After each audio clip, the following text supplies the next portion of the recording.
Everybody, this is Tony Vicinda, and we are live here on Plus One EXP's Roll for Content actual play channel. This morning, we are playing Patchwork World with Aaron King. Aaron's zine is live right now on Zine Quest also too. But this is not the first time this game has been put out. We're going to hear a little bit from Aaron in just 1 second, kind of the elevator pitch for Patchwork World. Or maybe it's an escalator, maybe it's stairs, who knows. We're going to go from the bottom to the top in some way, shape, or form. And learn a little bit more about the zine. But we're going to play through it today. I want you to get to know everybody else who's playing with us. But I'm at Tony Vicinda on all social media platforms. You can find everything we do here at Plus One, which is a weird little brand that multi-classes in tabletop game design, beard and skincare alchemy, and the Bardic College of Content Creation at Plus One EXP or plus1exp.com. But again, you didn't come here to hear me talk. You came here to watch these awesome people play great games. So we're just going to go across the top and let you get to meet some of the other players. Jeremy, tell people who you are, where you're from, and where they can find you online. Hi, everyone. I'm Jeremy Gage. I use he, him pronouns. I am Cleveland-based in the States. I am the host of the Draw Your Dice podcast, where we interview indie game designers for their principles and philosophies. And it's great to be here, Tony. Awesome. As always, Madeline, tell people who you are, what you do, where they can find you online, and anything else that you think they want to know about you. All right, I'm Madeline Turnipseed. You can find me online at mad_seed on Twitter, or just as myself on Facebook. I am a nurse. I'm a nurse. I'm a healer in real life. I do volunteer work with Love Thy Nerd. And I also stream on Saturday evenings with Madbird as a Triton Druid Witch. Keegan, go ahead and introduce yourself to our lovely watchers out there. Hi, I'm Keegan, Keegan EXE. You can find me on itch at keeganexe.itch.io or anywhere online at keeganexe. Yeah, happy to be here.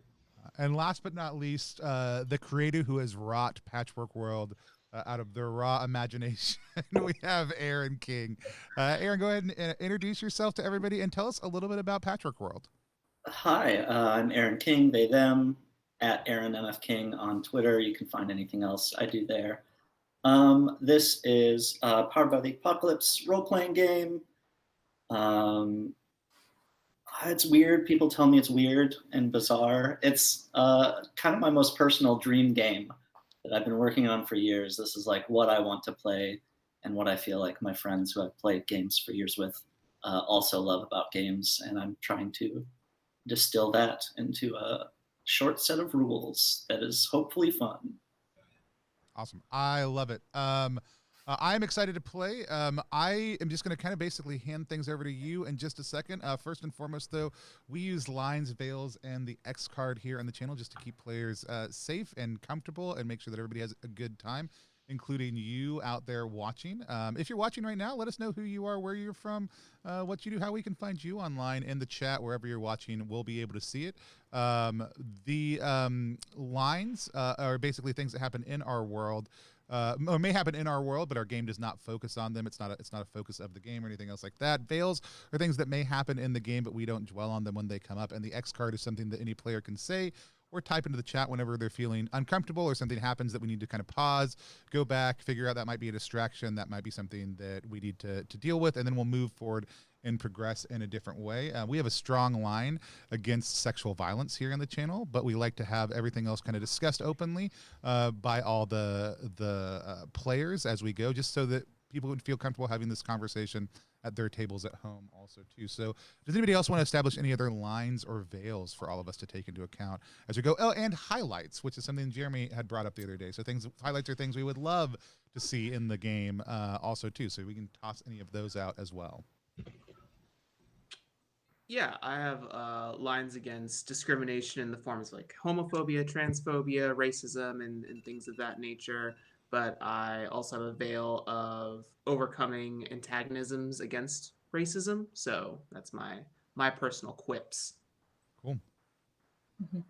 I would like a line against, I guess, two people fighting over the affections of another. I feel like that removes the basically the will of that person whose affections are in question. If we can have a highlight for familial reconciliation, that would be great. But if it doesn't come up, that's okay. Cool. I don't have anything particular that hasn't been covered already. Awesome. And mine have also all been covered. So. And then, Aaron, anything else that people want to know about the adventure we're playing that they should just be aware of in advance that might make someone uncomfortable, or that they should just kind of have a little bit of a heads up on? Yeah, there might be some animals in this adventure that will be maybe slapstickily endangered. Nothing too violent or crazy, but if you are worried about that. And Tony's playing maybe a child character. I think he's a teen. Okay. But yeah, I mean, definitely depending on who might also be endangered just because it's an adventure. Again, nothing too violent or crazy, but I know child and animal endangerment is rough for some people. So we'll stay away from any gross stuff, and try to keep it slapstick. Awesome. Yeah. He's definitely Narnia age, like at least. And so Good deal. Awesome. Well, with that said, Aaron, I'm going to hand things over to you to have us do character introductions or whatever else you want us to do. Just kind of take us into the Patchwork world. Sure. First, I do want to say I'm running the introduction adventure from You Got a Job on the Garbage Barge, which is by Amanda Frank. And you can find it at amandalee.itch.io for a digital version. Physical copies are available on Exalted Funeral. I've totally bowdlerized it and torn it up. So apologies if Amanda's watching. And the other thing I want to say is if you're in the chat, because it's taking place on the garbage barge, if you just want to constantly be telling us some garbage smells that are wafting across our setting, please feel free to just type weird garbage smells into the chat. And that's all for my introduction. I want to hear about these characters. Awesome. Let's whip around in the same order that we did introductions, but not starting with me because I still have to type stuff in because I couldn't get my printer to work. And so, Jeremy, if you want to go ahead and start us out, and then we'll just work our way across. Yeah. My character. And Jeremy, you actually may want to turn yourself up a touch if you can. I'm also wicked far from my mic. Oh, that might be what it is. Yeah. So my character is Arthur Brown. He, him. Looks are skin as dark as the sea, bald, dapper, and often unimpressed. Concept is a retired adventurer / bartender. Personal tags are blunt and sharp. And my chosen moves that I have are a magnificent weapon. It is melee, obsidian, and it is a wicked longsword. Wicked! I have a tavern, which is my bar. And then I have a horse, which is a 2-headed ram. Very nice. Do the horse and the tavern have names? Ooh. No, they didn't. It's just one of those things where it's like, I have everything. Yeah, we can circle back around. No, we're gonna, my bar is called Arthur's, Cuz, and my ram is named Arthur Jr. It's a brand, really. Yeah, we appreciate that. My character is Cleo. She uses she, her pronouns. Concept is a rag picking scavenger, which sounds good for the garbage barge. She's a beetle, a giant beetle. She's about the size of your hand. She's kind of yellow-green, a little bit dappled, kind of like pear skin, I guess. I chose exoskeleton and tiny for my tags. And my moves, I've chosen cocoon and ancestral library and sin eater. Okay. And I'm sorry, what was your character's name one more time? Cleo. Sin Eater. It's like a nickname. Great. Well, I'll be playing as Ezra. I'm a young, sort of teenage witch who's the son of a recently deceased witch. I guess appearance-wise, he's a little messy. He has dark bags under his eyes, and he has a large fungal growth on top of his head in the shape of sort of a witch hat. His tags are Railfin. He has sharp nails, and he is bioluminescent. And then my moves are Grandma's Ghost, so I'm a vessel for my grandmother's spirit. I have a riding leak, and then my third tag is Fungal Weirdness. And tell me your character's name one more time. Ezra. I try to write too many things in too many places. I am mostly there. My character's name is Herman. My concept is the boy from over there. A innocent but keen gaze over a body that has suddenly grown too large and clothes that are still too large for that body. Is my look. Personal tags. I think we're going to go with wide-eyed.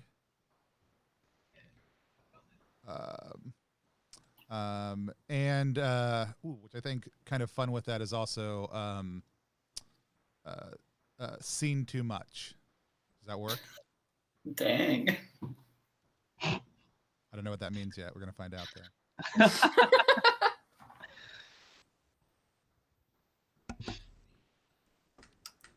Already we have garbage smells of hair clippings, hairspray, and stale beer. Some my moves are big suit,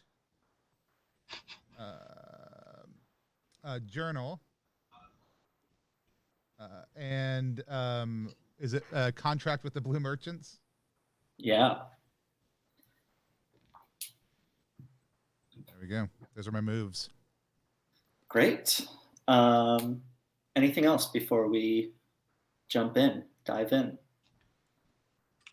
I think because there are hair smells in the barge, my tavern also has a barber shop in it. I'm here to feed off of everything. Yeah.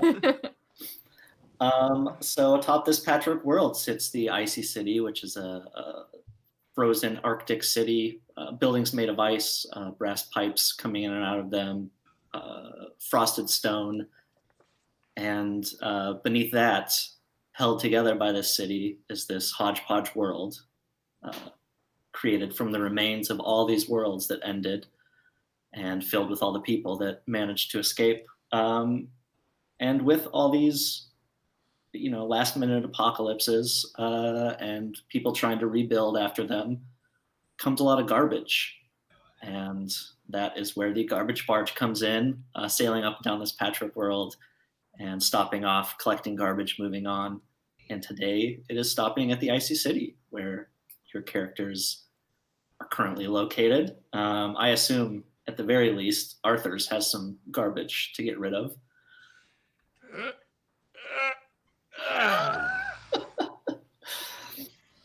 And so it stops in town for a day or two as everyone brings their garbage to it until it sails on again. It's a huge barge. People say that there are buildings, destroyed buildings that have just been transported fully onto this barge, pulled by two little tugs. What kind of garbage are y'all getting rid of today? I am probably getting rid of some of my grandma's old shit.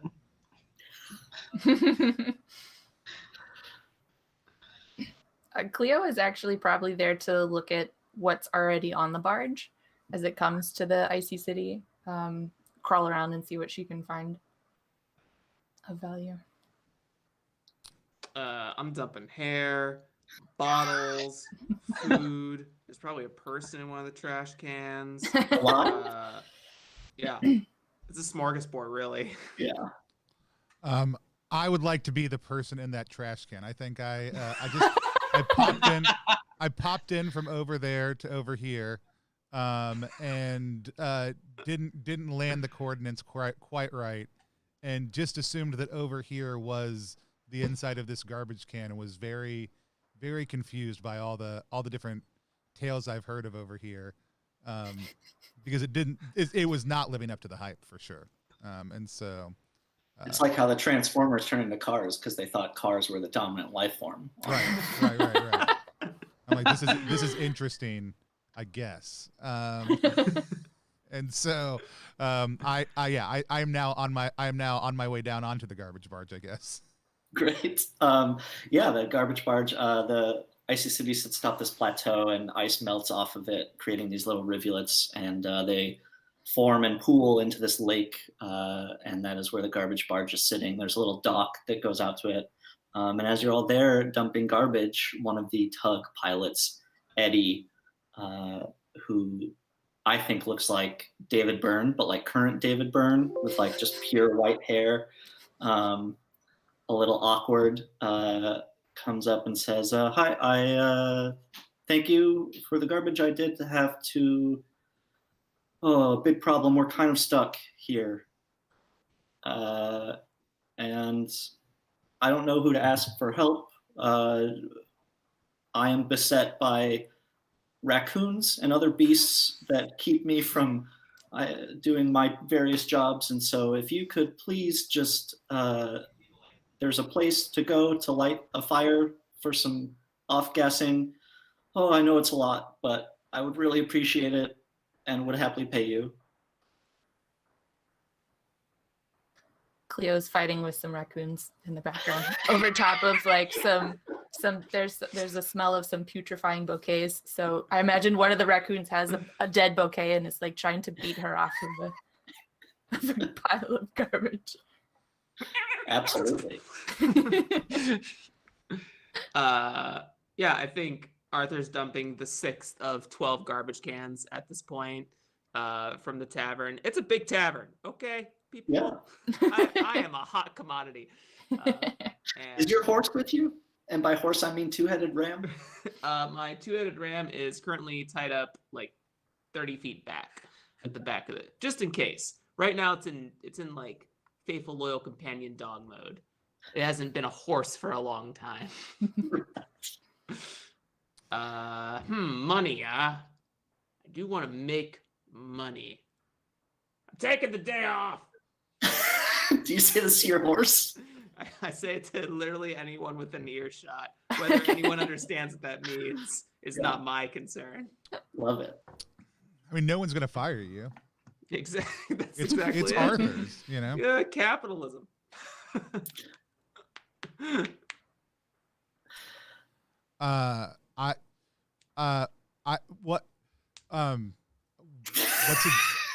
What's a job? I like your suit. It's very big. It makes your head look smaller. Yes. Thank you. Yes. I have money. He like pulls out wads of paper and coins from different realms, different worlds. Is dropping it all over. Look, I have to. Oh, geez, the raccoons are getting in my tug. They're gonna rip.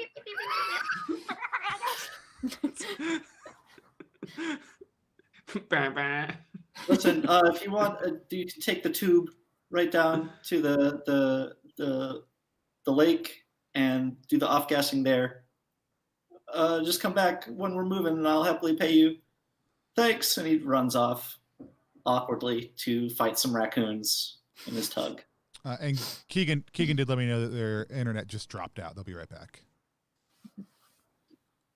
So, I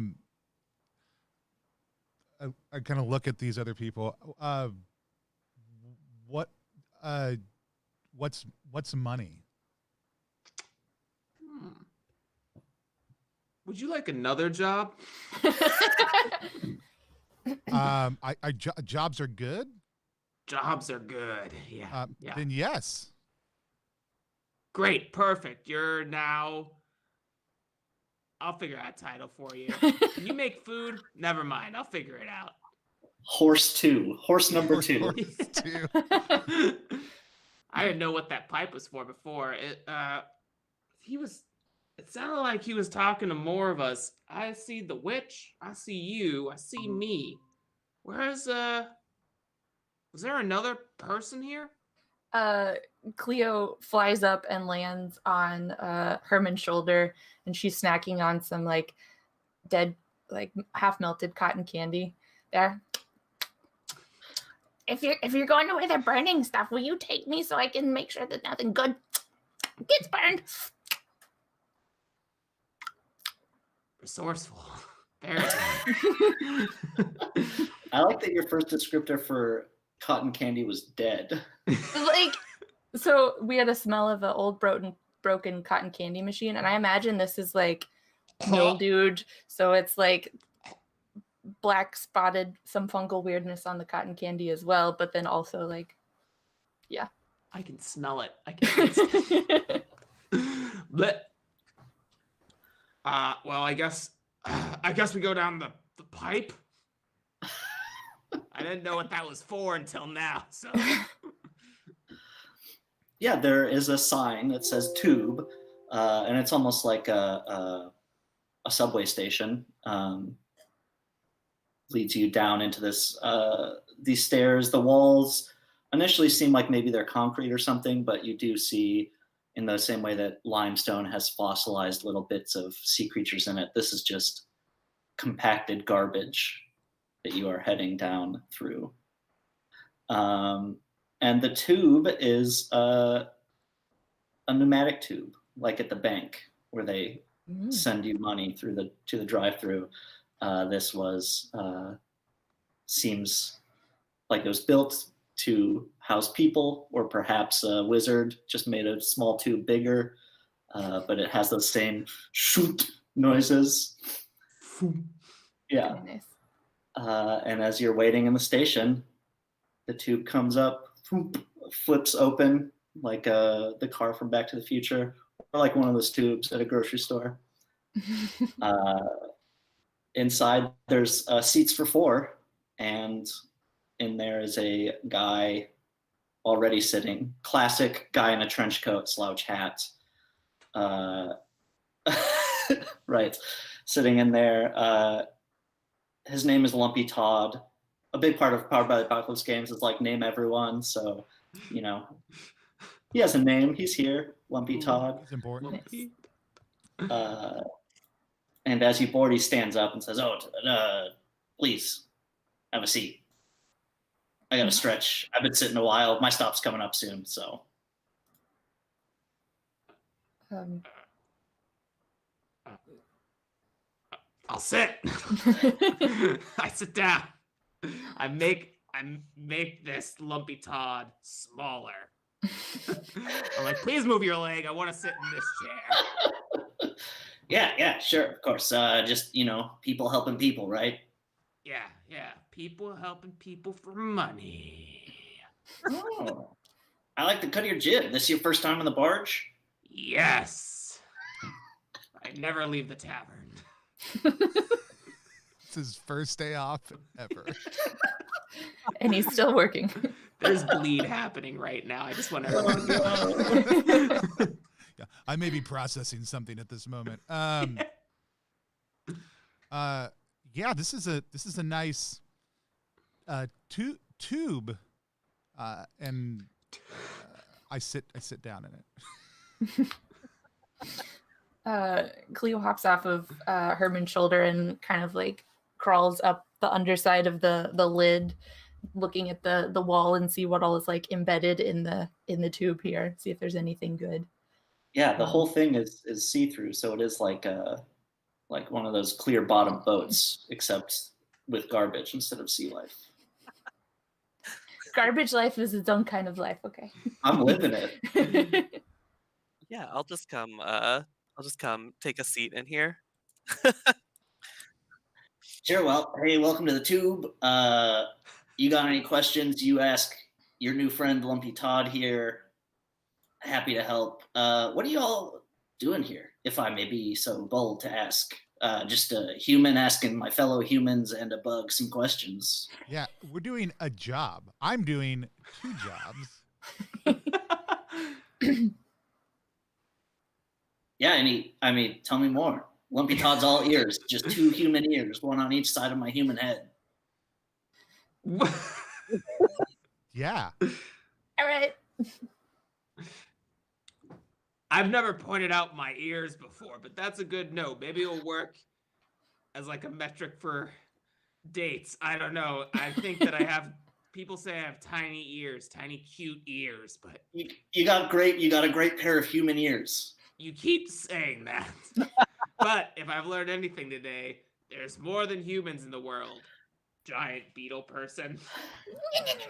Huge, hand-sized. I wanted to make it clear to the viewers that this is not a humanoid beetle.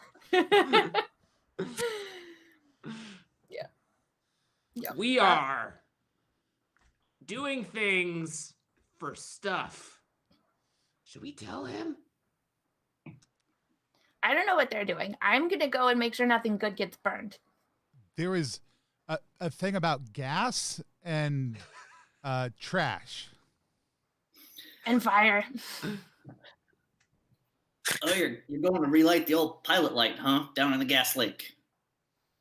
Yes. He knows too much.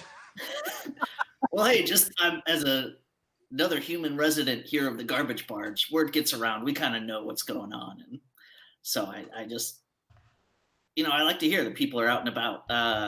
Human people. Human people, just being humans. You keep saying that. I feel very discriminated against. And we all know everything about the place we are. Like, it's great.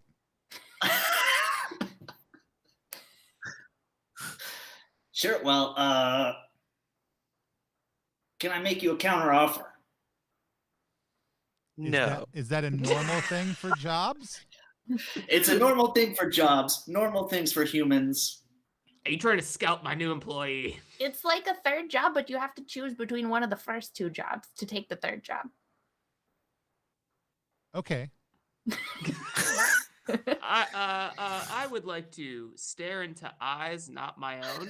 Love it. When So- you look into someone's eyes to discern their feelings, roll with the questions. Have you made yourself vulnerable? Or do you know something important about them? I'll roll. So can you answer yes to either of those questions? Yes, because we have shared with Lumpy Todd what we're doing in some capacity. You have. And I don't like that. You have made yourself vulnerable. So add 1 to your roll. Heard. That is going to give us a 9. So on a 9, you get 2 of the questions from the list. Okay. Let's see. When it says the word you, does it mean me, the character, or you, the person I'm targeting? You are asking a question about the person you're targeting. And it's actually you, the player, you, Jeremy, are asking me, Aaron. I mean, I will answer truthfully. Sure. So. That's what all the Will GMs you? say. Been hurt too many times by GMs in the past. I will. This is one way around it. I mean, that's the whole purpose of these questions, is that you have a way to ask things out of character, and I will tell you the truth. Ask how many human ears he has. Is that on the list? Open the coat. How many? We do need to know from the chat, what does the inside of this tube smell like? Please. Do we want to know? We have to know. It's a garbage barge. Oh no. What is Lumpy Todd feeling right now? Lumpy Todd's a little nervous. Lumpy Todd's holding back at least one secret from you, and he's nervous about that. But he's also excited that he may have found someone to do some dirty work for him. Heard. Well, then I'll just blase let it shift into it. My second question is, what does Lumpy Todd intend to do? And I assume propose an option for us. Yeah, Lumpy Todd wants this barge to stick where it is. And maybe this segs from out of character talk to in character talk. He says, I feel like I can trust you. We got a lot of garbage here. And as I'm sure you've heard, one person's garbage is another person's recycled, repackaged, brand new product. Or food. Or food. Food is a product. But the thing about selling things is that it's hard to do it on the move. I would love it if this barge just hung out right here and people would know. Come buy our garbage. Here we are. I start putting up flyers. I maybe get a magician to do like some sky fires to attract people. And then Lumpy Todd's Bonanza is open for business. Hang out a sign. I mean, it's already here. Like, so we're done. Well, the Yeah, job is I can't have it restarting. I don't want the barge on the move again. But wherever the barge is, it's here. It's not. I mean, like it's like. So we get money now, right? I get a sense that you're more of a marketer than a hands-on kind of person. You got those big thoughts. They're too big for my human head. And so I'm merely asking you, human to human, to go sabotage this device down in the gas lake so that this thing doesn't get moving again. But it's here. Like, and you want it here, but it's here. Hey, does anyone else want to talk to me right now? I would love to hear some other thoughts. No, this boy just got promoted. Promotions are good, right? I mean, so if the barge stays here, so then we only have the trash from here. Though is the new trash is the only garbage, right? Well, maybe we do a sort of exchange program. We fly some garbagers in, bring their own garbage. Maybe we sell off this garbage, then we take a trip. Boat's lighter, takes less fuel, come back. But if we take a Have trip, you considered we're not getting a second garbage barge? Whoa. Franchise. if All we, good ideas. I love it. But first, we got to get settled here, start bringing in that money, and then we're funding Garbage Barge 2. Maybe this one is called the Bug Barge, and it's run by bugs. Yes. I like this. but you said you wanted to be here, and if we sell all the trash and we go away, then we're still here, but we're not here. I don't Yeah, understand. then you put up a sign that says like "Be right back," and there's a picture of a bee on it, and people are getting excited. They start, yeah. And I sniff a little it, and I smell the smell of rust, old Fritos, ozone, and old socks in this tube. Lumpy Todd pulls an old Frito out of his pocket and eats it. Wipes off his mouth with an old sock. I am happy to keep my options open. Is that a thing? Love it. Now you're speaking my human language. All right. Well, listen, I got a meeting with a couple of gnats trying to form a union. This is my stop here. I'm getting off, but listen, I can wait for you back at that first tube entrance. You come to me, tell me this barge isn't moving again. You can have whatever trash you want. So you will pay us in the trash. Well, it'll be trash to me, but it'll be treasure to you. That's the Lumpy Todd promise. Couldn't we just take the trash as is? It doesn't feel like you currently have a great use for it. That's called stealing, my friend. I was what? Cleo very, very awkwardly puts like a wadded up burrito wrapper behind her shell, trying to hide it. I'm taking the trash that I want. Sounds like a good plan. Great. Will take trash. Which is different from money. It is different from money. Trash can be used to purchase money. Sometimes people throw away money. Excellent. Therefore becoming trash. First we get the trash, then we get the money. And then we get our freedom. Well, then we get more trash with the money. Oh. Huh. Okay. Yeah, circle of life, Hakuna Matata. Listen, I gotta go talk to these gnats. You do you, but maybe we're new friends. Maybe my boat stays by your city, and you get a Lumpy Todd discount, a lifetime supply of 10% off coupons. Oh wow. Coupons are different than money. Yeah, well, unless you're working for like a union and they give you script. No. That's what I'm talking about with my Nat boys, the union. So I really got to go, though. These Nats get mad if I'm late. Goodbye. Long, lanky leg just steps out. Just me on my human legs leaving this tube. All 8 of them. Bye, Todd.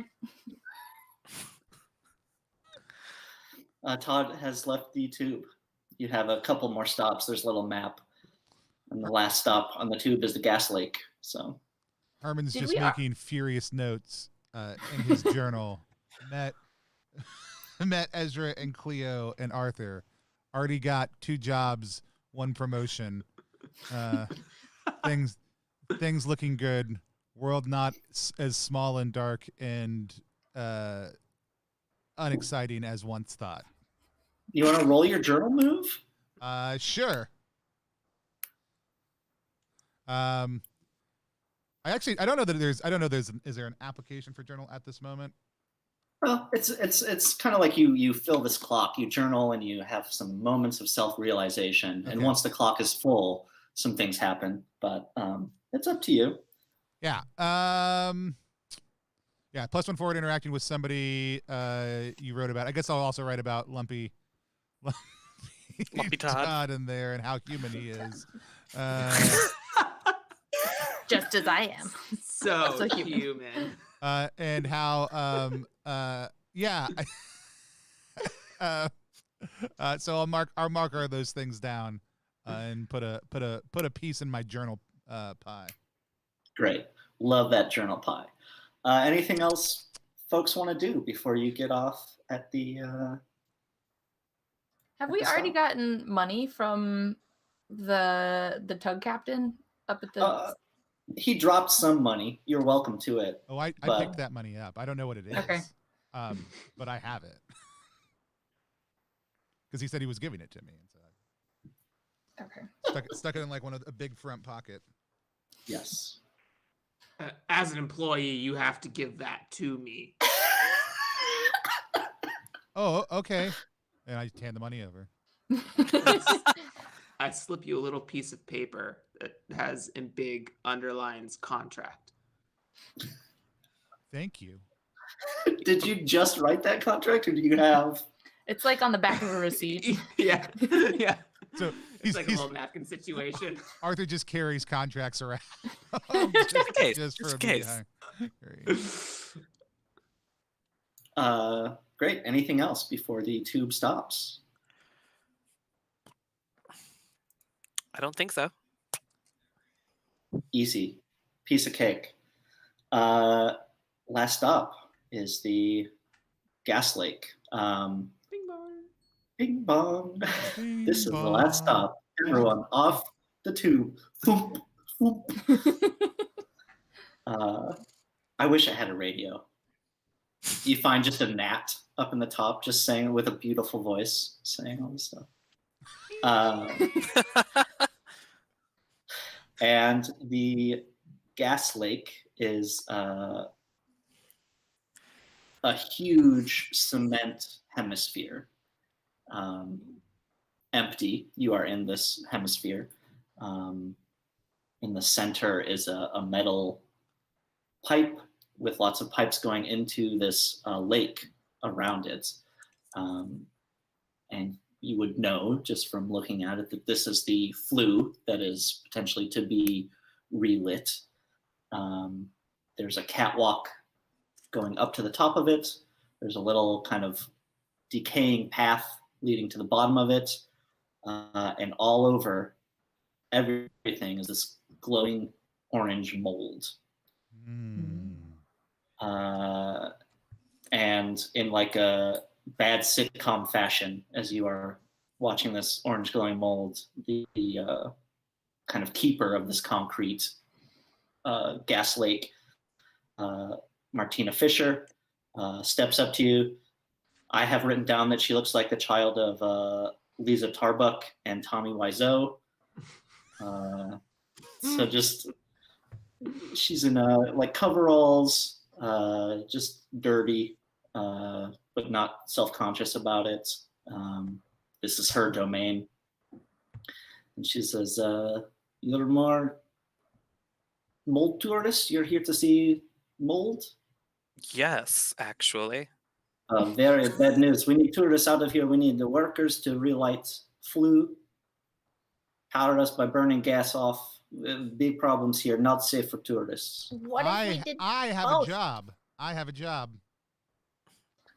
I have Very good. 2 jobs, maybe 3 jobs. I believe I am a worker. I look for like confirmation.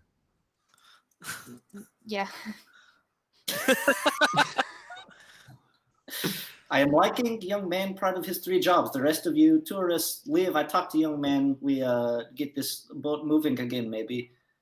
I represent young man. As a contractual agreement, if young man, if you will pull out that contract and show this nice ruler of the glowing orange mold.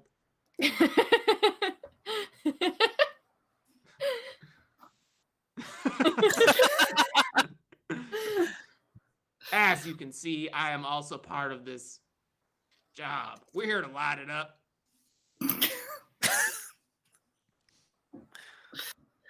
The whole thing. Well, no, whole thing very bad. You light it up. We a controlled burn makes boat move again. As we are stuck on something. Listen, I will give you a basic info for you young people with jobs, and you go do the job. Very easy.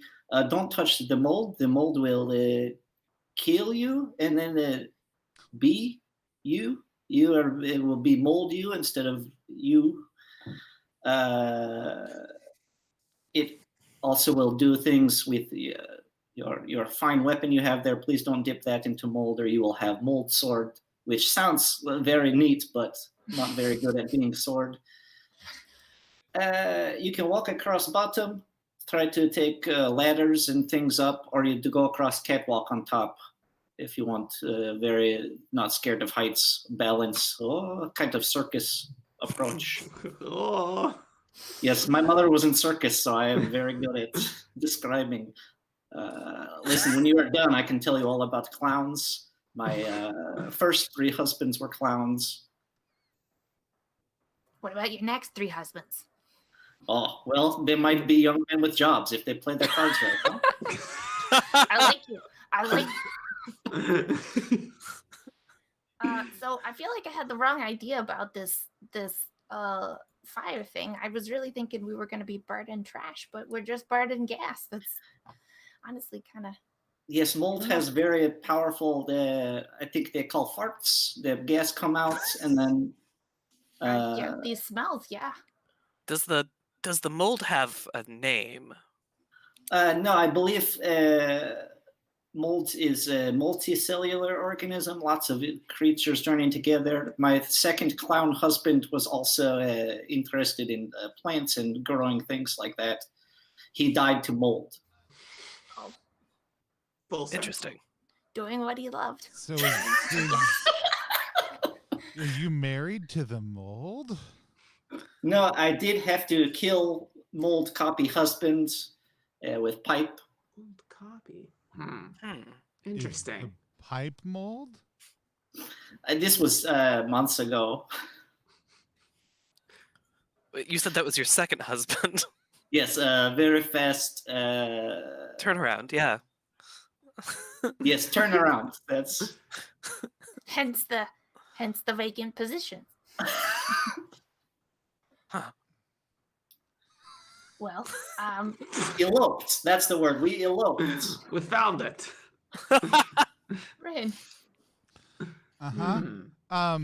So we just have to get the fire, and then you give me the money, and then I give Arthur the money? No, I have no money. I am paid in husbands. That is joke. Just making joke for you because we are friends down here now. Oh, And what is friendship but making jobs for each other? I mean, that's I feel that deeply as a player, not as a character. Yeah.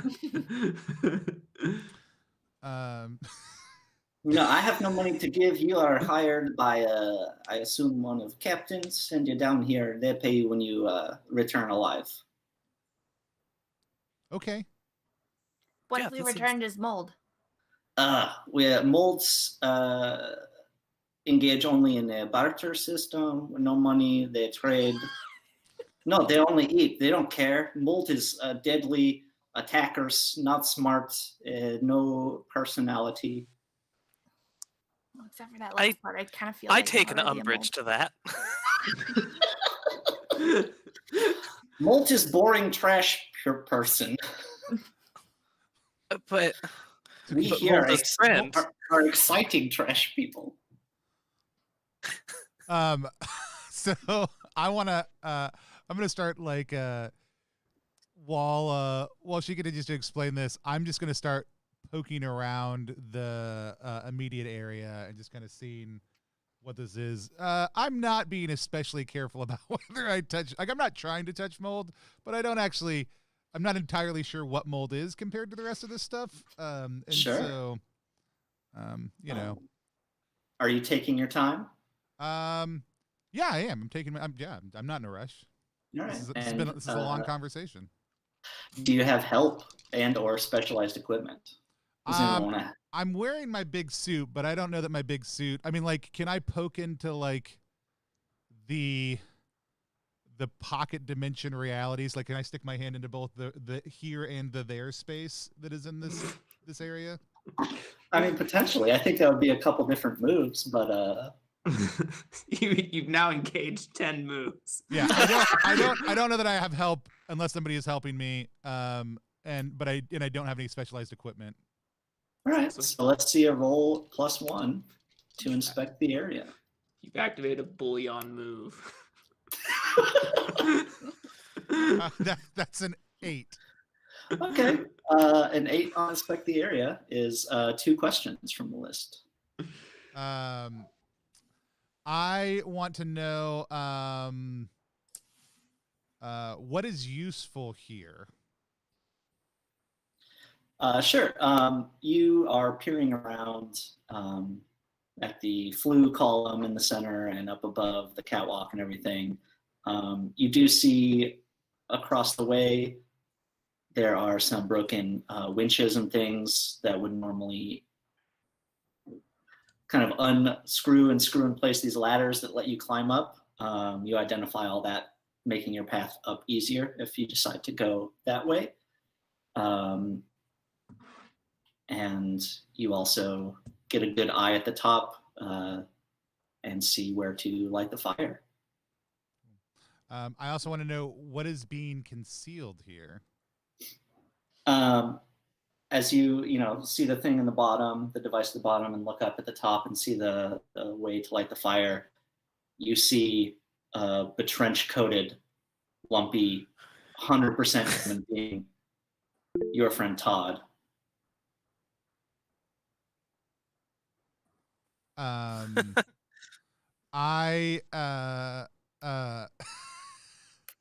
Like, is he looking down? Is he talking to a couple gnats? What is he up to? He saw you see him and he like jumped down and hid. And I like no reaction. You do see 2 gnats flying around up there too, somehow. From very far away, your eyes zoom in on 2 gnats. Those over their eyes. Yeah,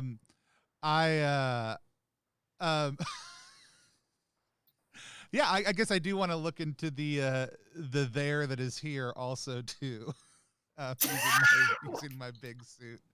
If anybody's just joining us, I'm playing the boy from over there, which is ostensibly just off camera, but also not the same as here. And I've come here to explore what here is.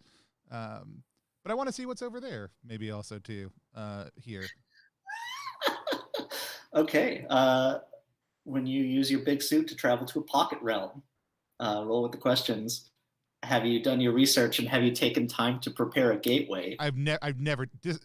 I want to establish now in canon. Herman never takes time to prepare a gateway. Just go. he has not learned that is a good thing to do. He's been told numerous times. He's just it's not become a lesson yet. Great. And that will be the case until he rolls at least one horrible failure, but then maybe even more after that. I feel like that was kind of my probing around and listening to the conversation. I feel like that might qualify as research, but I would leave that up to the GM. Great. Go for it. What does it look like when you use your big suit to suck yourself into a pocket realm? Yeah, I think it's so this big suit is slightly too big on Herman. So like I think he has like the ability to both pop over, but also like sometimes will like open things up and just stick his head in, which is essentially like just sticking your head into a lion's mouth to see like what is there. And I think that is kind of the move he is doing right now, is like his upper body, like he kind of pulls the helmet down so it like his head is fully in it instead of just in the bottom half of it.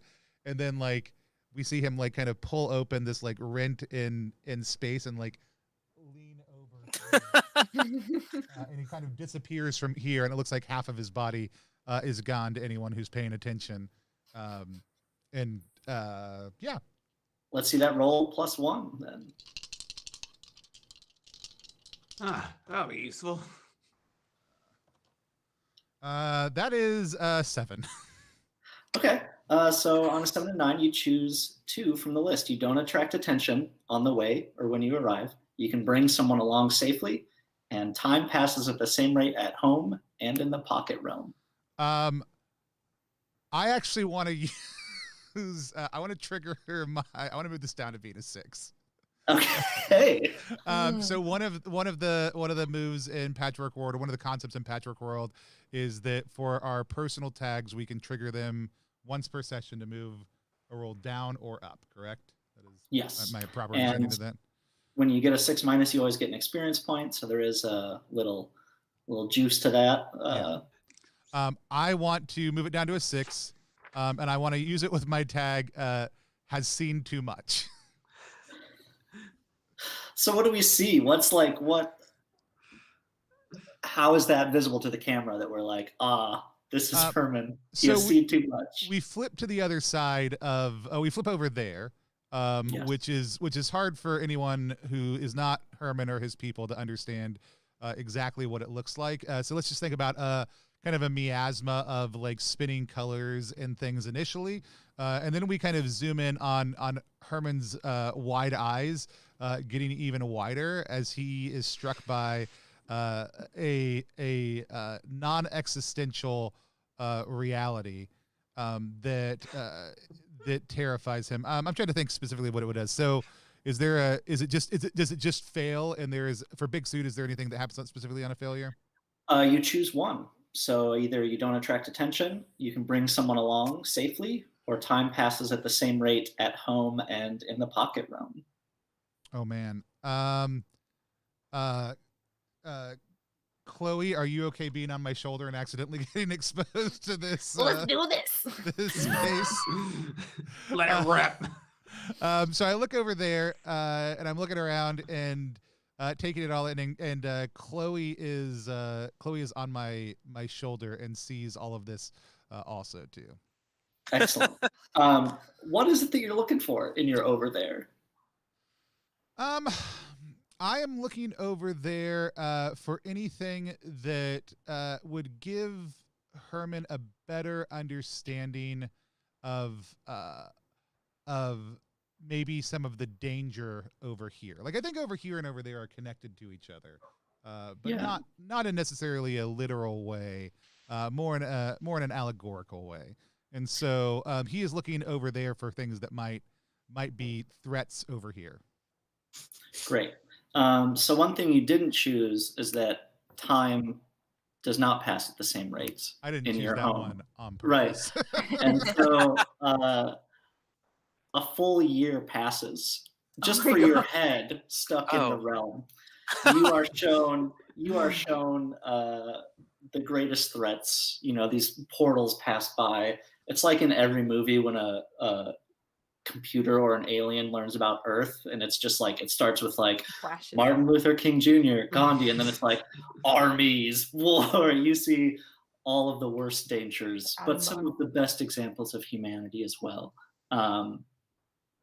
And across this year, you become an expert in something, up to you, of the over there culture.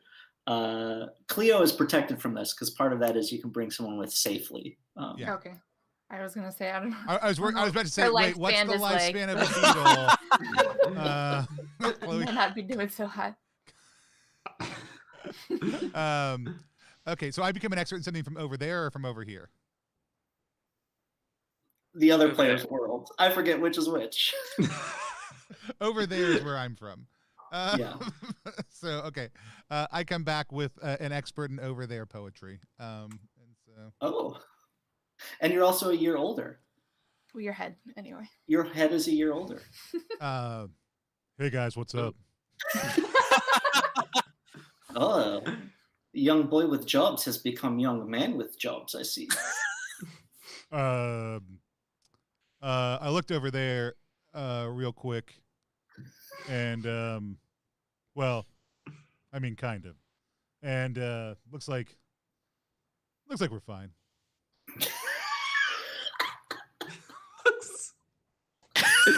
The dead stare.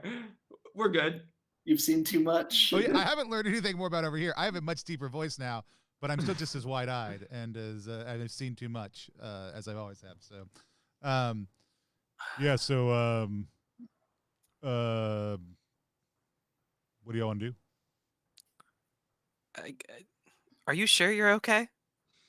Of course, Okay. as he whiffs in the smell of musty old recliner chairs. Those are one of mine. Yeah, the flu still awaits. Lumpy Todd and his two gnat friends. The mold. Oh, you also did not choose. You don't attract attention, right? I did not choose I don't attract attention. So as you all are talking to Herman about his experience, you see it looks like something almost detaches from the ceiling and is floating down toward you. It has that same mold texture, that same slight orange glow, but is in the shape of a shark. Oh. But it's not moving like a shark. It's just falling down like a balloon that has been stuck to the ceiling too long and is coming down toward you. We have What do you do? We have a song about this where I'm from. Hey, Ezra, do you know anything about this? Being that you're so close with Fungus? fungus and all. You can't say the F word. Do I know anything about this? I don't know. Sure, that could be inspect the area. You could potentially use your fungal weirdness. Is one of the options communication? No, it is not. Oh, Also, out there, if you're for all the hundreds of people watching right now on Twitter, don't add us about the difference between fungus and mold. We get it. Like, it's all right. They're the same thing. There's no difference. At Jeremy about it. Jeremy loves those deep fungi takes. Do it. You'll find out. You'll find at out. Martina's second clown husband about it because There it you was go. his passion. My while he was colleges. alive. Yeah. Yeah, I can inspect the area here, though. That seems Sure. fair. It seems like it's coming towards us, so I'm not going to take my time, and I don't really feel like I have specialized equipment here. Is your fungal weirdness hat specialized equipment? You know what? It probably is. All right. I'll count that. So I'll get a +1 for this. And that is an 11, actually. Whoa. 3 questions. Wow. Okay. So this is inspect the area. So what is useful here? Oh, other than what you've already seen, with this shark coming down, the catwalk up above is probably a bit safer now that it's not being haunted by this mold shark.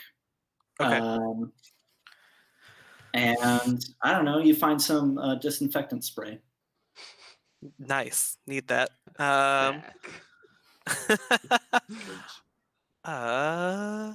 Is there anything valuable here we haven't heard about yet?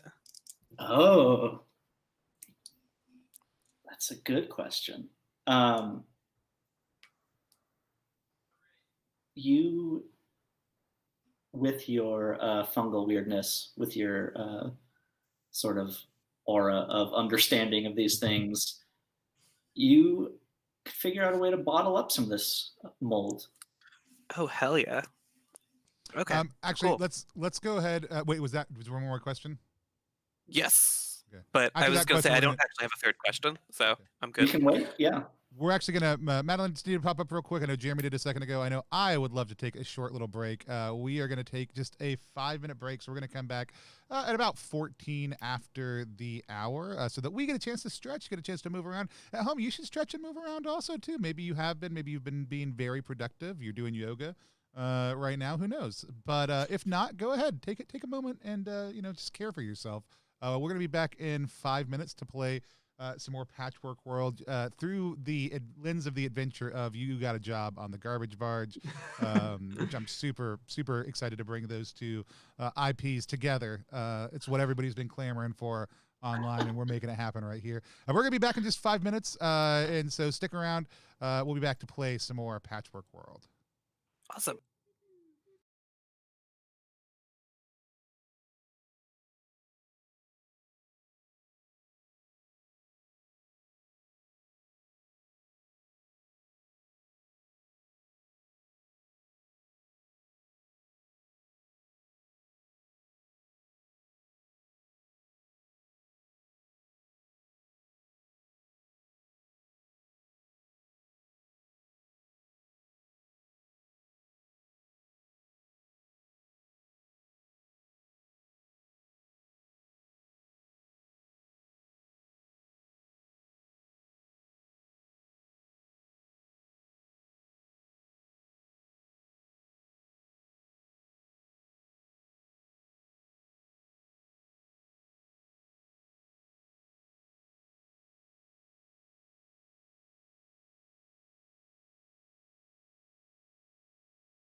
This is a mid break interruption. We do need some more aromas typed into the chat. So if you're out there watching right now and you just want to research some of the most, trashiest smells you can and drop them in, feel free to.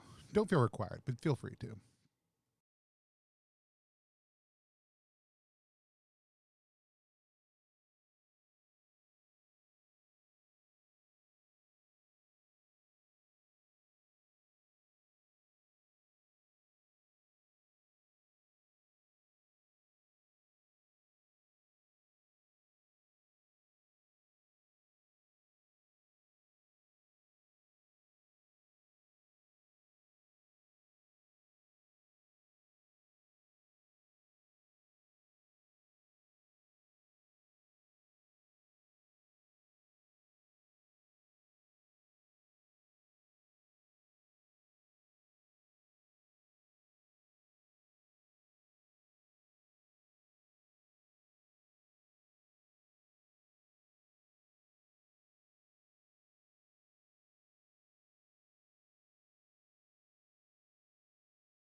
Nope, you don't get to And we're answer. Taking back. us live. We're live. We're back here on Plus One's actual play channel. Roll for content. We are playing Patchwork World. I just asked Jeremy a question that he'll never get a chance to answer right before we went live. And we got some more. We got some more aromas in the chat that we can, just kind of sprinkle through whenever we need one. So keep those coming if you're out there watching. Also, thank you, Gay Half-Orc for the follow, Kasham for the follow, and World Champ Game Co. for the follow. You come back on Tuesday. We're going to be playing Aether Ops on Operatives on Tuesday with World Champ Game Co. I let myself get conned into running that. So I'm going to be GMing and running stream at the same time. And so Sick. it'll just be a little bit of a slice short session talking about the game itself, but come back on Tuesday for that. Or Monday at noon, we're going to be playing Repugnant RPG, which is my RPG that launches at 11 a.m. On Monday. So we're just going to launch it, turn on the stream, hang out for about an hour, and then fling some shit. And so, oh man, 15-year-old Axe body spray. No, some things are. I've got a line against that. From past also, retreat trauma. Amanda Frank's current zine quest. Oh, Vampire sort of spiritual Cruise, sequel to Garbage Barge is Vampire Cruise, and it's on Kickstarter now. Yeah. Looks awesome. Yeah. Here's the thing. I backed that one at the $30 level, I think it is, because you get art. And anytime, just if you're a designer out there who wants to charge me more money to send me art, I don't care if it was made for me or if it's just art, like which games are, but if you're going to do a separate little individual piece of art that no one else gets and send that to me, I'll back it at that higher level, no doubt. I have a piece from Garbage Barge, not to brag. I have one of the illustrations from Garbage Barge, the original, and it's awesome. Yeah. So, with that said, we're gonna hop back onto the Patchwork World Garbage Barge and get going again. Sure. You are in the gas lake, the mold gas lake, tasked by one person to light this flue, burn off this gas, keep things safe, and give the boat a little more power.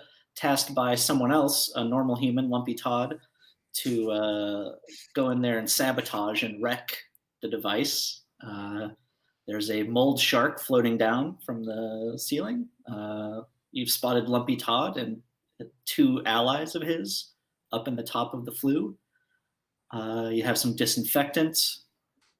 Herman, the boy, is now Herman, the young man, master of poetry. Half of me is. Right. The upper half. The upper half Everything's is shoulders up. Herman the man. So, yeah, and there are 2 ways to the flue, across the lake itself or up this catwalk. What do you do? Cool. Well, it sounds like from inspecting up the catwalk is safer now. So I'm going to recommend that. I think that sounds like a phenomenal idea. I'm upset. I'd like to recite a song from over there that we usually sing while working, especially near sharks. It goes something like this: "Baby shark, do do do do do." There's no time. Someone mute Tony, quick. Cleo would like to he's be in Herman's charge. sin of singing Baby Shark.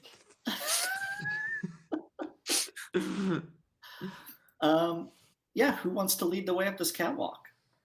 I can lead the way up this catwalk. Sure.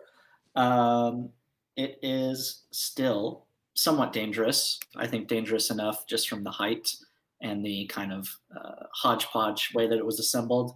But I think this is an act of daring do to avoid the questions. Okay, cool. So, yeah, am I being flashy or impressive? I'm just walking up a ladder right now, so I don't feel like I'm trying to be too flashy with it. You could ride that leak. I could. You know what? I'm going to ride my leak. Yes. I like that idea.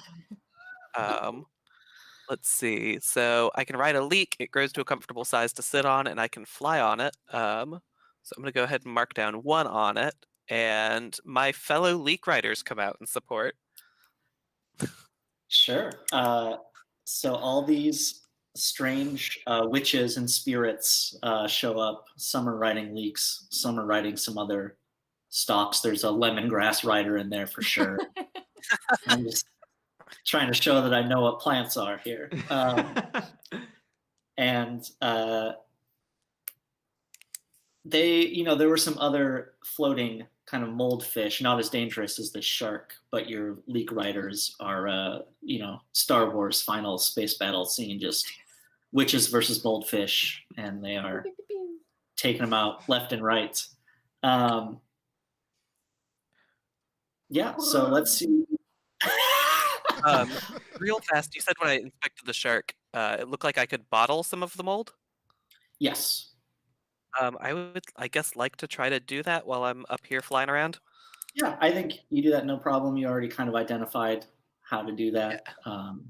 And so, I mean, I feel like this riding leak just nullifies the fact that it's a dangerous thing. Like you just zoom over and your witch friends clear the path for your non-witch friends.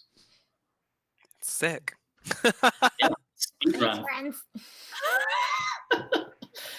And they ride off as you edge across the catwalk. And as you near the end, Lumpy Todd steps out, blocking the rest of the way. Lumpy Todd, Hey, we meet again. Oh! Yeah, he did a weird head thing. I don't know. I don't know. No, it's totally normal. Human heads do that. Trust me. Watch this. Hey. Good to see my friends back up here. My human friends with their bug friend as well. Yeah. Joking aside, just wanted to check in. My meeting's done with my buddies here. These are my Nat friends, Sacco and Vanzetti. What's up? Like do a little like wing hand sign, whatever. To the fellow bugs. Yes. A traditional dance of greeting. Yes. I just wanted to check in before you were going in there. I don't want you to tell me what you're gonna do because I need plausible deniability, but just wanted to make sure we are still on the same side here. I mean, you told me to consider all options. Isn't that's what we're supposed to do, right? I'm so proud of you. You're like a son to me. Thank you, sir. All right, well, I mean, go ahead. I'm just gonna Sacco and Vanzetti are gonna watch, just make sure things are going the way we all, as humans and bugs allied together, want them to go. And I'll just be out here hanging out. Plausible deniability. I inhale the smell of fresh Chicago road summer road slime in my nostrils. Shout out to Chicago.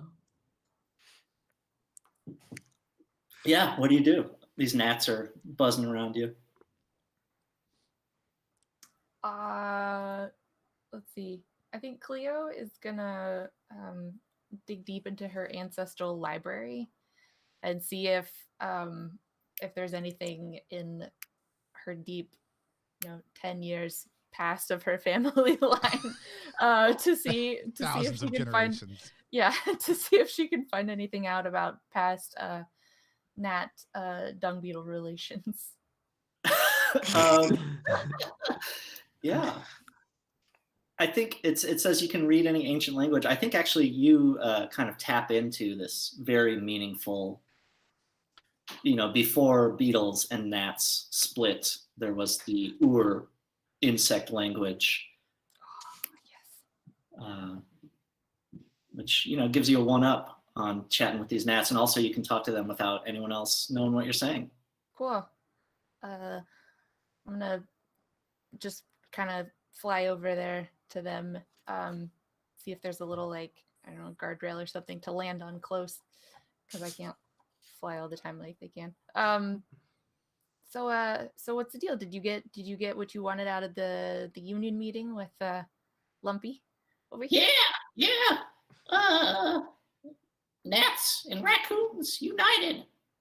Good. Go to the garbage barge. means of production in the hands of the laborers and all that. All 6 of our little hands, each holds a mean of production.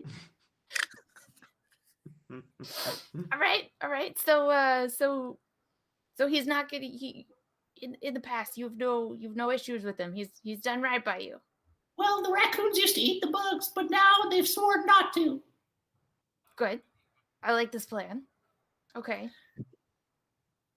We kind of want to blow this thing up. What do you think? Just the whole thing? Well, just this, yeah, so that they can never. Oh, the gas. Oh, yeah. Can let's do never that. sail again. Okay.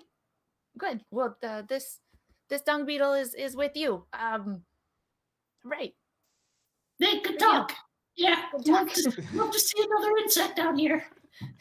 we gotta represent. All right. So Cleo will fly back over, and say, the insect contingent of this small party is down for this plan still. Lumpy Todd. How about the rest of you? Yeah, Lumpy Todd is just like, hey, I'm just gonna hang out here. You all do what you do, what you're getting paid for, whatever that might be. Wait, I thought you were giving us trash. That comes We're giving after. coupons. Trash and coupons. Yep. Is that pay? I'm having a real hard time talking to you now with this new voice. No. I don't understand. Like, Yeah. this is what I've always sounded like. All right. Young Love man Herman, as COO of Arthur's, this being your second promotion, where do you think the money lies? Pulls out my journal and notes down that I've been promoted yet again. I mean, only one person has actually offered us money.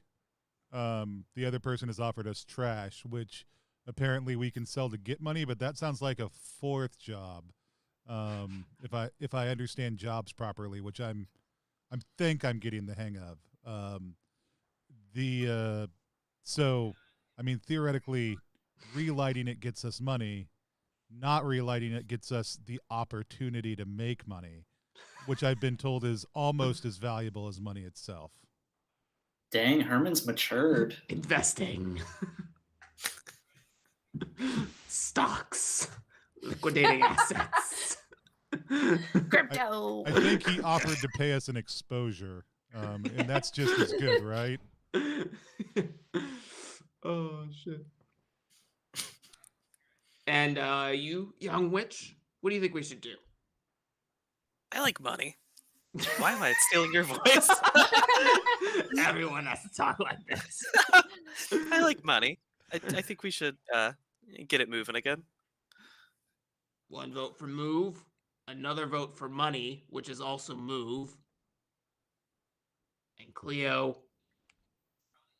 Yes, no. Garbage. Garbage either way. But for a short amount of time, which honestly I've got like 3 months, maybe. Garbage here is better. So. Didn't earlier are we head huddled together right now? It doesn't matter. My voice carries because I have no idea what it sounds like. Yeah. That's fair. Didn't Lumpy Todd imply earlier that eating garbage without paying for it was theft? I mean, wouldn't that kind of put the insects back in having to not just eat the garbage for free, but have to pay for the garbage before they ate it? I mean, Ooh, Did he bring that up in negotiations? Crime he did. Crime is dependent on a witness. We should kill Lumpy Todd. You're right. It's a big barge. It's all I'm saying. It's a big barge. I guess it seems right now you get food for free, and in this new society you have to pay for food. As I said, it's a kind of if you get caught kind of thing.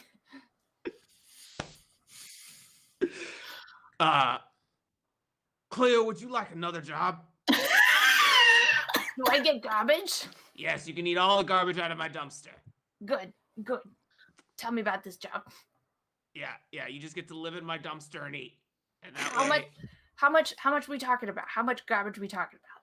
at least 1 cubic mile worth of garbage at any one time. Listen, I'm a hot commodity in patchwork world. What variety of garbage do we have? Like here, this is everything from everywhere. Liquids, solids, goots, gases. I got it all. I produce. Listen, I have a barber shop in there, and I also run a massage parlor. We have tons of oils that we just throw away. I do like me some oils. I am not good for the environment as a business. I mean, I have it here in my notes that it's always good to diversify your portfolio. I would. You could talk me into it. Lumpy Todd, I think we're denying. We're gonna light it up. So, like in a big explosion, right? So that it never moves again. Yeah, no, quite the opposite. Small kindling flame that produces power for the boat. All right, I hate to have to do this, but Sacco, Vanzetti, get him! Lumpy Todd reaches into his trench coat and pulls out a small harpoon gun as well. Points it at you. The gnats are unable to hurt you, no matter what. I just want to put that out there. Wait. What about the beetle? Are they able to get? But No. I'm not trying to get Cleo hurt. I just want to make sure. Make sure she's all right. Cleo has an exoskeleton. And Yes. a cocoon if she needs it. So. We like zoom in on the two gnats like screaming loudly at the top of their lungs, wielding like their fist, like charging across, like at high speed to like hit us, and then we zoom back out and we just hear. Perfect. Ah, it's in my eye. They're slightly annoying. Yes, if they get in your eyes or teeth, that's a problem. But Lumpy Todd with a harpoon gun is a problem. What would you like to do? I would like to harness my fungal weirdness again Excellent. to incapacitate him with coughing. Love it. What's the roll on that? What's the questions here? So when I try to harness fungus, I mark hex or stress. I'm gonna go ahead and mark a hex. Great. And then roll plus hex or stress marked. So I'll roll +1. And that is another 11. I'm really great today. So you have to choose 2 from that list. Yeah. So I'm going to incapacitate him with coughing, and I'll just go ahead and erase that 1 hex I marked myself. Great. In tune with the fungus. Yeah. Lumpy Todd starts coughing pretty hard. And then you hear coughs coming like from his stomach and his arms and his legs as well. And then Lumpy Todd's head falls off. And it is just a raccoon wearing a human mask. And he's coughing, and you see that Lumpy Todd is just 6 raccoons in a human suit. One of whom is holding this harpoon gun. The other 5 are unarmed. I mean, one is armed with a slouch hat, but they do look mean, and also their eyes are watering because they're coughing so much. What? I would like to stare into eyes not my own. Which raccoon's eyes? The one with the harpoon gun. Great. Have you made yourself vulnerable? Yeah, I open up my hands like wide and like stand there willing to be shot. Do I know something important about them? You know that he has 6 raccoons instead of a man. I'd say I feel like at this point I have observed something important about Lumpy Todd. And actually, like, I think we flash over to like a quick shot of me writing my journal earlier, and it just says raccoon smell ? Spot in my journal and we flash back. That's gonna be a 12, baby. Boom. 3 questions from the list. Yeah. I have some that I really hope you're going for, but I'm not going to wait. I mean, the one I absolutely want to ask, I think they go like this. Here's the order. I'm going to tell you the order I want to ask them in so that we can be properly prepared for the dialogue. How could I get you to, and it's going to be, how can I get you to put down the harpoon gun? Can I hold you? And will you love me if we'll see where the conversation takes us. but I think that's the order I want to take these questions in. Yeah. So how can I get them to put down the harpoon gun? The single raccoon holding the gun, which is like most of the top of the raccoon is in a fake human hand that is holding the gun. And this particular raccoon's name is Rusty.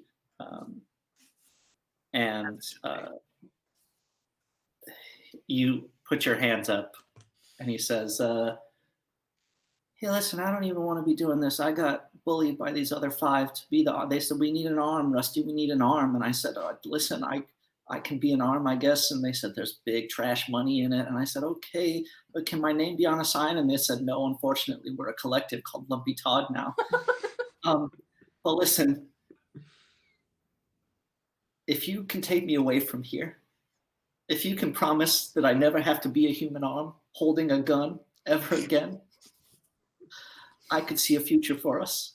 I'm just a boy / young man looking at a raccoon, asking them to put down a harpoon gun and come over here and give me a hug. Great. Yeah. You add Rusty to your inventory, I guess. Rusty has joined the party. Yes, Rusty has joined the party. There's actually plenty of room in the suit. So like there's like an import valve that I like. I'd never crawling in a suit arm again. He doesn't have to. No, I was actually gonna let him come up in the helmet with me. Great. Because there's plenty of space up at the top. Perfect. Arthur and Cleo, is there anything you want to do with these coughing raccoons? I mean, in hindsight, what those gnats said makes a little bit more sense now about the raccoons. Totally missed that. I think, I guess the raccoon that's been the mouthpiece, the raccoon with the fedora. The true Todd. The true Todd. Okay, good deal. Floating, glowing. Fly over to him and be like, listen, I know you want this trash to stay here forever, but the nice thing about trash is that there is always trash. And if this just stays here, I mean, then we could never get new trash from elsewhere. But if we let the boat just go on and about its life cycle, it'll come back around again, and there will be new trash. Surely you could see that this is the better way. So there's no real negotiate move in this game because I feel like we can just talk it out. We can be real. And I think the true Todd says,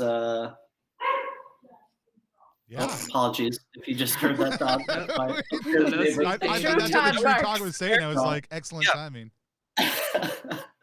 I think true Todd says, all right, listen, you got a point. But we're not going to take this lion down. You've won the fight, but you ain't won the war yet. Todd Force away. And they start running for the edge of this flue that you're on top of. Anything you want to do before they try to escape? As they run away, I just lift my sword into the air. I say, for the honor of Arthur's, and my body begins to bulge, and I grow massively long dreadlocks that are just voluptuous and amazing. And my tuxedo is just like taut against my skin. I just want to do this now that the conflict is dying down. Yeah. Whoa, Lightning. boss. Lightning comes from the sky and illuminates you, your beautiful other self, and a little spark relights the flue, just in the perfect way. It starts burning these gases. The ship rumbles, and the 5 Todds jump off the flue using the trench coat as a makeshift parachute. And they say, "We'll get you. The Todds will return." And they float off down. And you stand in the flue victorious with Rusty. And Rusty says, "Hey, they're probably not going to get you. This was only the one human suit we could get a hold of, and I still got the arm. So, if a lumpy one-armed man comes after you, it's probably the Todds, and you can just probably, make him cough again or push him over. But hey, what are you going to do with me? Where are we going? Are we sailors on the barge now, or?" Herman, would you like to offer Rusty something? Rusty, I'd like to talk to you about a job. Wow, it sounds like a multi-level marketing scheme, and let me tell you, that is up my alley. We provide services and goods in exchange for commerce, but also sometimes the option for more work in the future, or exposure, or coupons, or any other thing we can think of just to get by. They're all jobs. It's fine. What about the option of love? The option to love is always there. I don't think we have to camera our way back up. I think you get paid by Eddie, the tugboat captain. The barge begins moving again. You almost have to kind of like rush off. Eddie's throwing money at you so that you can hop off onto the dock. You also have you have a jar of, there's ominous, it's nice, happy music. Rusty's waving. The 5 Todds are giving Rusty their raccoon middle finger. I don't know if raccoons have middle fingers. Probably. Happy music. They have thumbs, so they do have a middle finger, I believe. Yeah. But what if they only have 3 other fingers? They give him the whoa, hold on. The British finger. Yeah. And then the music turns slightly ominous as the camera zooms in on the jar of orange mold at Ezra's waist, and it's kind of right. It's lumping in there like a heart, a telltale heart. That's it. You all sped run through the introductory adventure of the garbage barge. Yeah. I love it. So we do a little thing here on Plus One called Reaction Roll. Reaction Roll is a live stream within a live stream. It's our chance to sit down with the creator of a game or somebody from the development team and talk about a game we just played. Today, we are playing Patchwork World by Aaron King. They have made a phenomenally fun little game. And we also played it using You've Got a Job on the Garbage Barge by Amanda. It's Amanda Frank, right? Correct? Yes. And that's what we did. And we are going to sit down right now and we are going to talk about what our experience was like and maybe ask Aaron some questions. But before we do that, if you're just joining us or watching this later all by itself, my name's Tony. You can find me at Tony Vicinda across all things. Here on Plus One EXP, we're a weird little brand that multi-classes in tabletop game design, beard and skincare alchemy, and the Bardic College of Content Creation.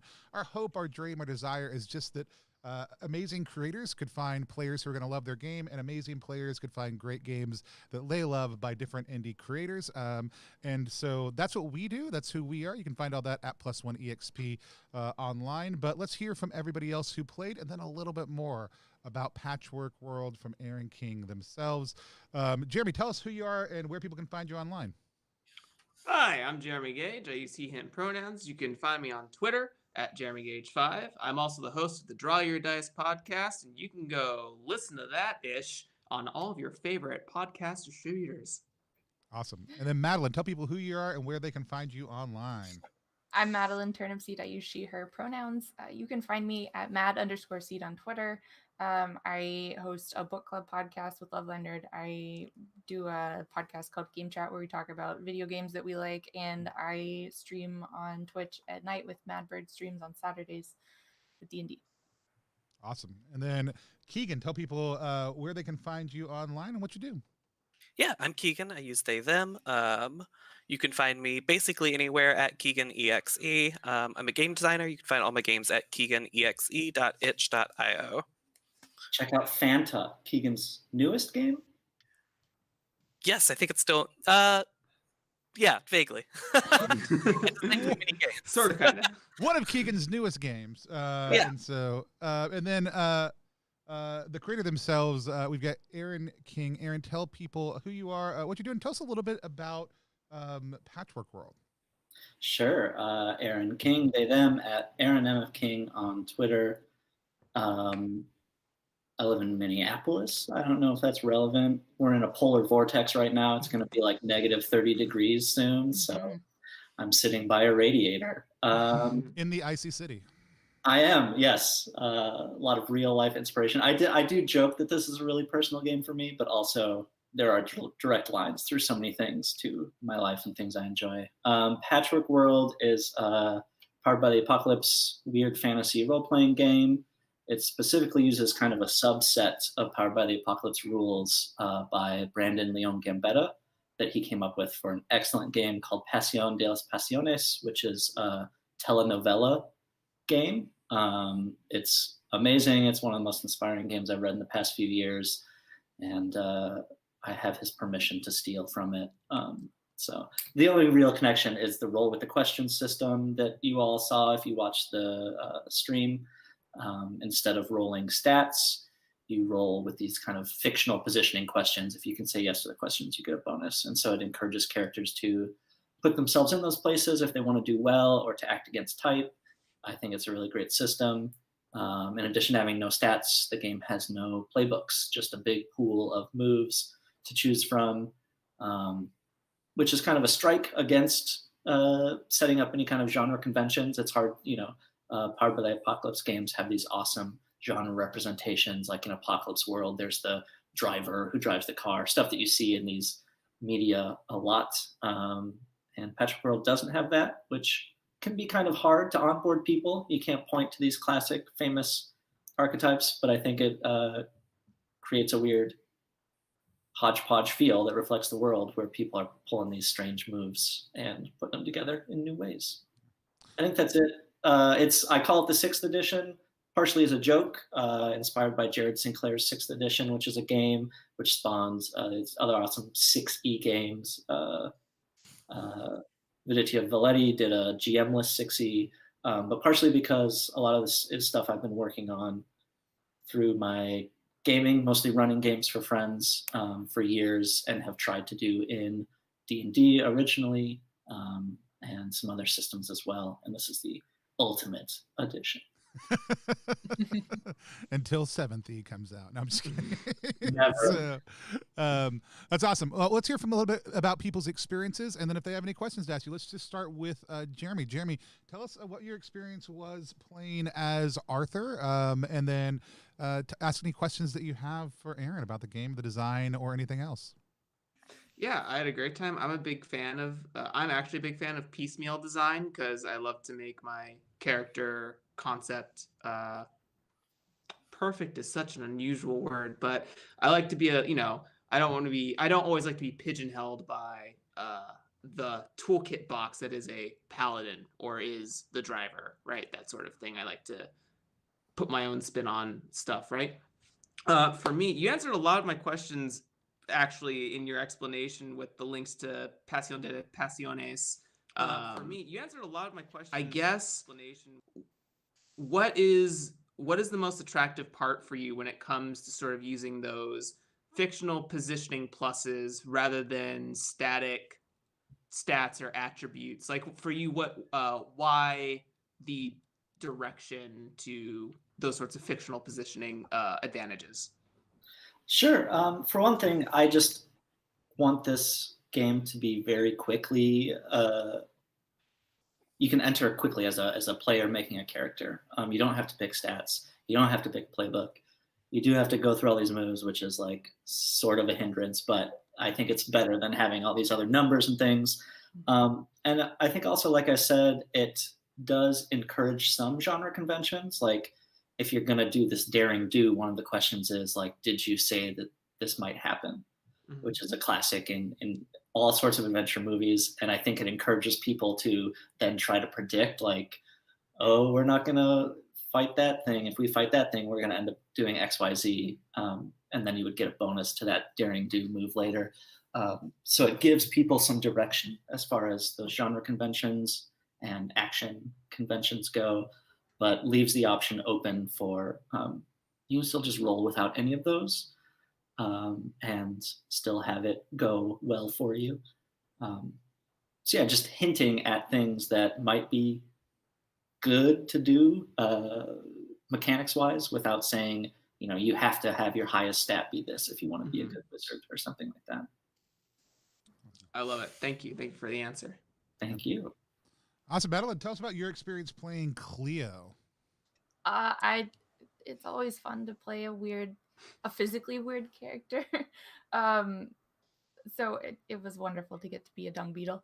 But I guess my question, a lot of what I do with Love Thy Nerd is either introducing people to different types of games or getting people to learn about, hey, there's more out there than Dungeons and Dragons as far as tabletop role playing. So I really like how a lot of what you're talking about just a second ago, I really like how easy it is to build your character and how hugely open the concepts are within the game, that you can be a cranky dung beetle and still fit in nice with the party and still contribute a tiny bit. So thank you for that. Awesome. Do you have any questions? I guess I feel like he's already kind of answered what I was going to ask. How dare you be so comprehensive, Aaron? Again, if anybody out there watching has any questions, let us know. But no, that's totally fine. Keegan, tell us a little bit about your experience playing Ezra, and then if you have any questions for Aaron, go ahead and toss them out. Yeah, so this actually wasn't my first time playing Patchwork World. I was a playtester on it, and I played just straight up Yu-Gi-Oh! The first time, which was a lot of fun. I'm just a huge fan of the system generally. It's been a lot of fun. I don't have any like major questions about it, but I do want to know, Aaron, what's your favorite move in this game? Because there are like 70 of them now? There are 70. Ironsworn has 75, and I was like, I have to beat Ironsworn. But then I backed off from that. So I only got 70. But if it's 70 so that it fits on 2 D66 charts with a like extra option on the bottom of each. Nice. That's boring. My favorite move is always like the last one that I wrote. Or when I see you all doing fun stuff, I am just like, heck yeah, riding leak is great. I love that you can ride a vegetable around. I wrote a lot of these for players. So I started running D&D when 5th edition came out, when some friends at work asked. They were like, what's this D&D thing? There's a new edition out. Does anyone know anything about it? Initially, I was like, no, I know nothing about it. And then I was like, actually, I've been reading D&D books for years, and I would love to run D&D for you. And that turned into an almost weekly game that we've been playing for about 6 years. And I love hanging out with them. They're some of my best friends. But I hate running D&D. There's just so much as a DM that you have to do. And so this is basically like my love letter to my players and saying, please come over to this instead. And so a lot of the moves I've written for them. Nice. One of my players, Brett, she played a rogue for years and was just in love with all the items that let you roll on a random chart, like Bag of Beans or Wand of Wonder. Mm-hmm. These things that's just like, I don't know what this is going to do. I'm just here for the chaos.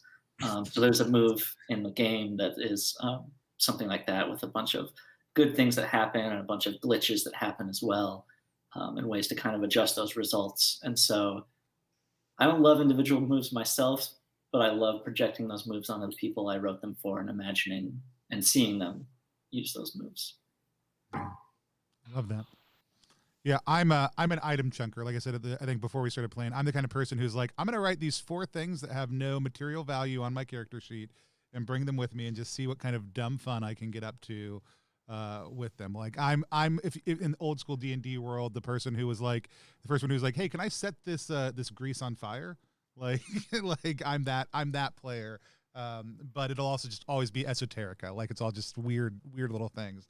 So I actually lately just been challenging myself to play itemless characters a lot of the time too, which was super fun for me. I played the boy from over there, which is potentially one of my, which 100% is inspired by, I don't know if any of you guys watched Boy Meets World back in the day, but there was a character named Minkus who was like the evil, brainy character early in the show that disappears halfway through. Then at the last episode of the series, he comes back and they go, hey, where have you been for the last couple years? And he goes, oh, I was over there, and just points off camera. And everybody goes, oh, we don't go over there. And so like ever since then, I've just been in love with the idea that off camera is this place that no one goes, but is where there's a whole nother world that like all the NPCs and everybody who you just don't see for a long time on a show. They're just over there, and so that was 100% influenced by that idea.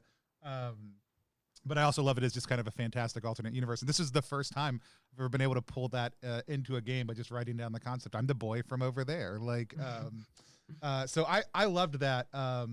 And I loved so much of what I saw. Tell me, because I've not yet played Passion de Passion, and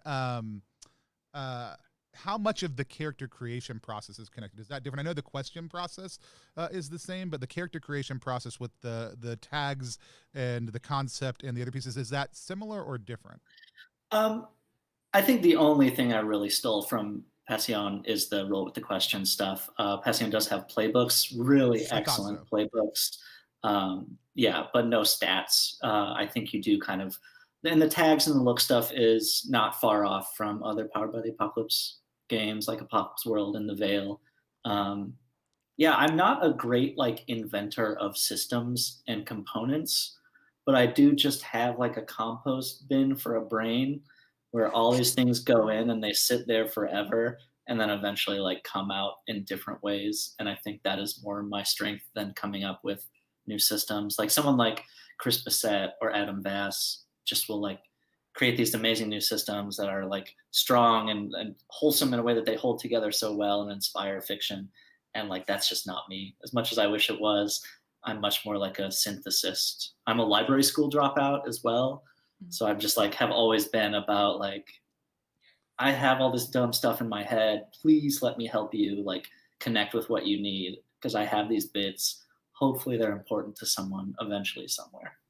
Yeah, I love it. Well, I was actually, one of my biggest observations was this felt, I played City of Mist for the first time a couple of weeks ago, which is a PbtA system that then takes tags and moves it in the direction of like fate level use of tags. And this game actually felt like a great way to introduce people to the importance of tags in a way stronger level. A lot of PbtA systems have tags, but they're very much a background mechanic, and to make them a central piece to the character building idea is very cool. And it's actually like City of Mist, that's all, like your character is basically just a collection of tags that then you trigger in different ways, and it's very hard for players to pick up. This was very easy as a player to pick up, and I love that. And I loved that it was both the I want to force myself down, or I can force myself up once per session, and that type of player control is a really, really phenomenal use, and creating it to like the identity tags. I found thoroughly enjoying, and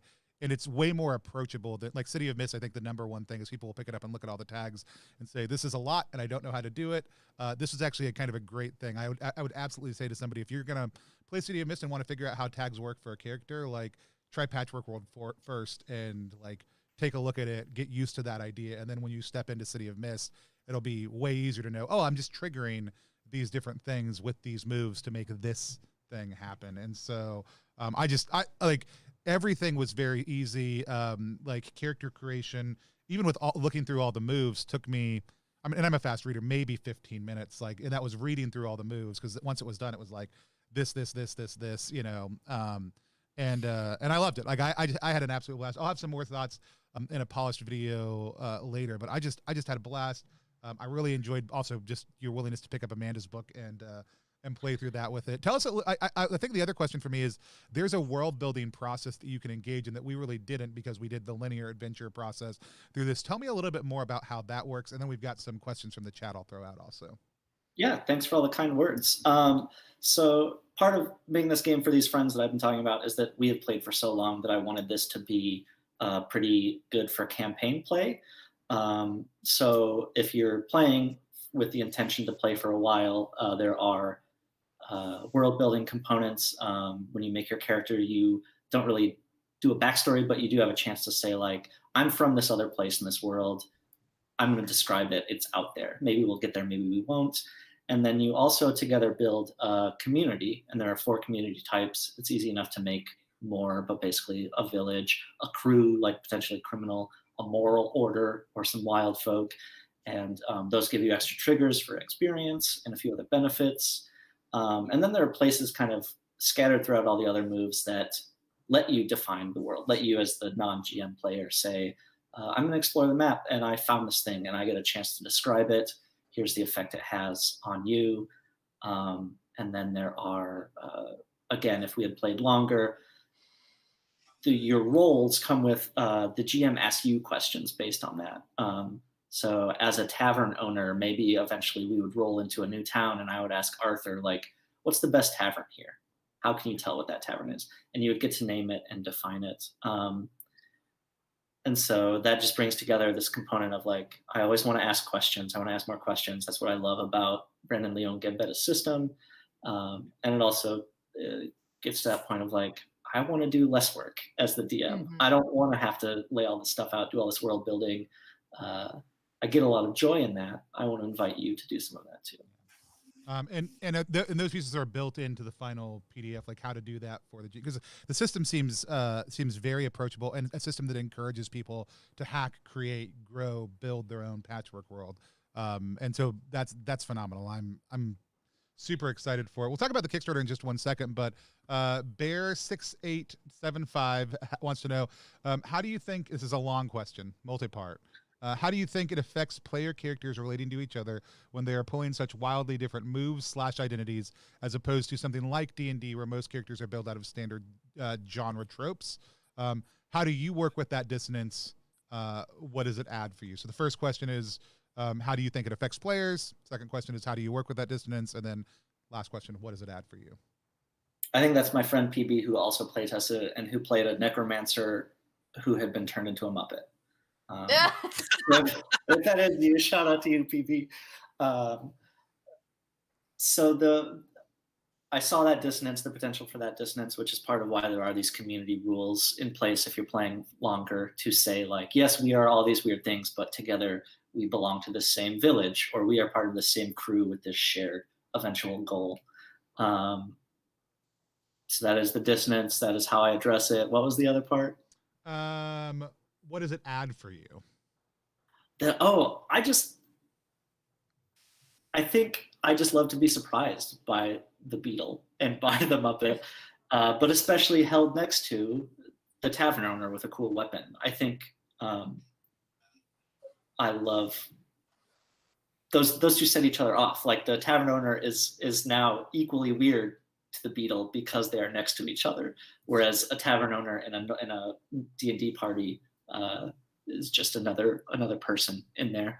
I see a lot of, like, old D&D heads saying D&D's just too weird, everyone gets to be a tiefling or a half this or a half that, and I get where they're coming from, but also, like, it's just fun, it's just cool. We want to be different things than what we are.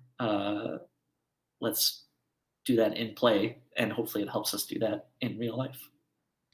Yeah, I love that, and I love when games are able to flex things like that back on life. Right now, you are in the middle of a Kickstarter campaign. We're going to pop that up on screen. I'm going to scroll back to the top of it so that people can actually see the thing. You've got a goal of $1,000. You're almost 3 times funded. You got about 43 hours left to go on the campaign. Tell us a little bit about what some of your hopes are, for this Kickstarter, what people can expect beyond the game itself, just a little bit of the inside behind the scene things of what you're hoping to do with this Kickstarter. Yeah, it's almost all written. It's like 22,000 words right now. I'm going to keep it under 30 for sure, but maybe not even go that far. It's pretty playable at this moment. Any extra money that comes in, I think, will just go toward more art. I have art by Amanda Frank, writer of You Got a Job in the Garbage Barge, from Magdalene Eng, who's a local artist, Kevin Budnick, who's a Chicago artist. Oh, there's someone I'm forgetting. Oh, my friend Allison Ann, who is a collage artist, who is a big inspiration. The image on that is a collage that I made. Allison is one of the founders of the Twin Cities Collage Collective, and the idea of collage obviously maps onto patchwork stuff, hopefully clearly. And they make these excellent collages, really inspired me. So yeah, I would love to pay more artists for more stuff in the book, potentially pay an editor. We'll see. I'm like very much of the like just make it and put it out opinion. And I have a background in editing. So I don't know. My last Kickstarter 2 years ago was like 3,200. I would love to see it break that. But also, like, these are such hard times for people. I'm going to set out my final Kickstarter update that includes my requisite, like, hey, these are hard times. And if you want to drop from physical to digital and save some money, there will be physical editions. I promise. You can get them later. Like, this is not a fundraiser. This is a pre-order. Like, I don't need your money. It's here. I would love your money. I'm poor. give me that money.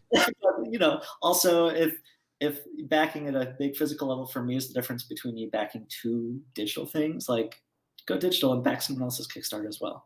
I'm very bad at marketing. I want your money, but I want other people to have your money too. Let me just try the honest appeal. I would like your money in exchange for this book, but we have enough. I'm printing tons of extras. They'll be at distributors and stuff after. So this is not a limited time thing. So be comfy, have fun. I want you to feel safe and play games. We're all in a weird time right now.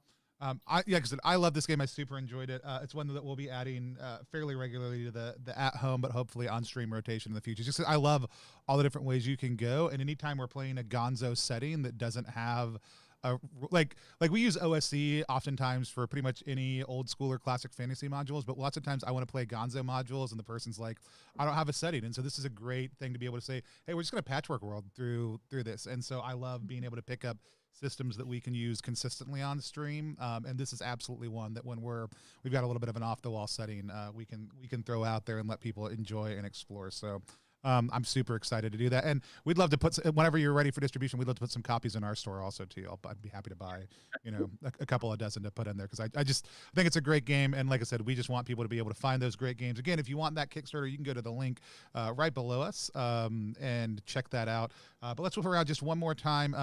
Aaron, where can people find you online?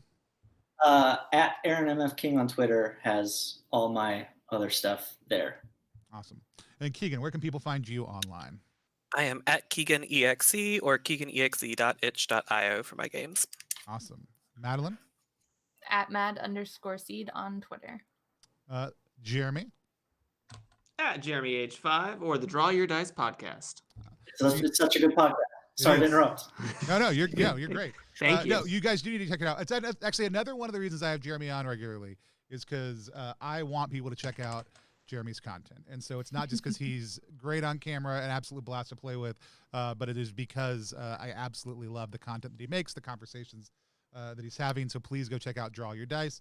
You can check out everything we do on social media at +1exp.com across. Let me try that again. At +1exp.com across any social media platform. You can also find all of our videos, our actual plays, our live streams. Those are the same thing. Well, we're doing live streams that aren't actual plays now, so I take that back. Our interviews, our polished reviews, all at youtube.com/+1exp. You can go to +1exp.com to buy our games, check out games by other designers coming soon also too, as well as if you have a beard, or if you know someone who has a beard, our custom and bespoke classic role-playing stat-inspired beard balms. All that money from those things goes back into the tabletop role-playing community and to supporting other independent creators and paying our editors to make content for us. So it's all goes somewhere good. And then later on this year, we'll have other stuff there also. That's at +1exp.com. I still don't have a good way to close out the stream. So until next time, we're just going to wave at the camera until I take us off. Thanks so much. You all were excellent. Bye, everyone. Bye. Bye. Bye.